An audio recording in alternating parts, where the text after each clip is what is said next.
ता मैया श्री राम अयोध्या वासी छथि, जग जननी सीता मैया श्री राम अयोध्या वासी छथि। हनुमान सन भक्त ने दोसर, जिनका ही मैं अविनाशी छथि। सत्य सनातन धर्म हमर, सत्य सनातन धर्म हमर, संस्कृत संस्कार सुचित मन सा।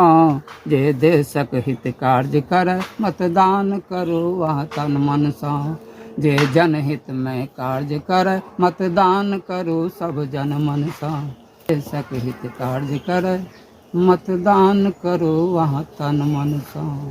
पंडित शंकर झा जी और हिनका से आशीर्वाद ले छी। और जे एखन कहलखिन हन से अपने सुनने हेबे, कविता के माध्यम से, गीत के माध्यम से मतदाता बंधु के जागरूक केलखिन जे केना मतदाता अपन मताधिकार के प्रयोग करथिन, केना अपन नेता के चुनथिन, जे नेता जीत के गेला के बाद हुनका लेल सदन में आवाज उठेतन और हुनकर क्षेत्र के लेल काज करतन। तो एखन अपने सब सुनलिए और चाहब जे अनेको बेर सोच के अपने सब गोटे मतदान करब जे हमरा लेल के नेता काज कर रहल या हमरा लेल के नेता काज करत, के हमरा सुख दुख में काज के, सुख दुख में हमरा लेल आवाज उठात, हमरा धिया पुता के भविष्य, हमर बच्चा केना शिक्षित हैत, हमरा केना सरकारी अथी के सरकारी योजना के लाभ भेटत, के नेता हमरा लेल काज करत। तो अपने सब गोटे के कहब एक बेर जे 100 बेर सोच कर मतदान करे, मतदान के लाभ उठाबी और